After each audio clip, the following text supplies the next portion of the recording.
योगी सरकार ने मदरसों के सर्वे के बाद अब एक और नया फरमान जारी किया है, जिसमें प्रदेश भर में वक्फ संपत्तियों का ब्यौरा मांगा गया है और इसके लिए शासन के उप सचिव शकील अहमद सिद्दीकी ने प्रदेश के सभी कमिश्नर और डीएम को पत्र लिखकर कहा है कि वक्फ अधिनियम 1995 और उत्तर प्रदेश मुस्लिम वक्फ अधिनियम 1960 में वक्फ की संपत्ति को पंजीकरण कराने के प्रावधान के बावजूद नियमों की अनदेखी की गई है, लेकिन इस पर सियासी रार छिड़ गई है और असदुद्दीन ओवैसी ने इसे योगी सरकार की सोची समझी साजिश करार दिया है कि ये मदरसा जो सर्वे कर रहे हैं, इसके पीछे इन लोगों की एक हरकत है, इनका एक साजिश है, एक मंसूबा है, दिन ब दिन सामने आ रहा है। ओवैसी ने अपनी बात बढ़ाते हुए योगी सरकार पर निशाना साधा और कहा कि सरकार मठों का सर्वे क्यों नहीं कराती है, ये सिर्फ एक समुदाय की टारगेटिंग है।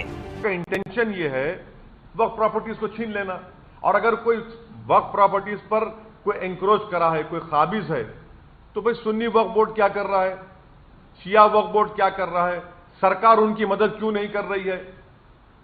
और सर्वे आप करा रहे हैं तो हिंदू एंडोमेंट बोर्ड का भी सर्वे कराइए ना, मठों का कराइए। ये एक सिलेक्टिव टारगेटिंग है एक समुदाय की कि इनको बस तंग करते रहो, इनको सुकून से रहने मत दो। सरकार की दलील है कि 1989 के शासनादेश के तहत पाया गया कि वक्फ की संपत्तियां अधिकतर बंजर, ऊसर और भीटा में दर्ज हैं, लेकिन मौके पर वक्फ है, इसलिए इन भूमि को सही तरह से राजस्व अभिलेखों में दर्ज कराने और उनका सीमांकन कराने की जरूरत है। ग्राम सभाओं और नगर निकायों की जमीन सार्वजनिक संपत्ति है, जिनका जनहित में उपयोग किया जाना होता है। इन जमीनों का 1989 के शासनादेश के आधार पर प्रबंधन और स्वरूप बदलना राजस्व कानूनों के खिलाफ है। गैर वक्फ संपत्तियों को वक्फ संपत्तियों में दर्ज कराने की अनियमितताओं के चलते बीती 8 अगस्त को 1989 वाला राजस्व विभाग का शासनादेश भी निरस्त कर दिया गया है। खैर, ये तो रही बात वक्फ को लेकर शासनादेश की। एक नजर वक्फ की संपत्तियों पर डालते हैं। सेना और रेलवे के बाद सबसे ज्यादा जमीन, देश का तीसरा सबसे बड़ा भूमि मालिक, सभी वक्फ बोर्डों के पास कुल 8,54,509 संपत्तियां, जो 8 लाख एकड़ से ज्यादा जमीन पर फैली हुई हैं। देश भर में एक सेंट्रल वक्फ बोर्ड और 32 स्टेट बोर्ड हैं। 13 साल में दोगुनी हुई वक्फ बोर्ड की संपत्ति। 2009 में संपत्तियां 4 एकड़ जमीन पर थीं।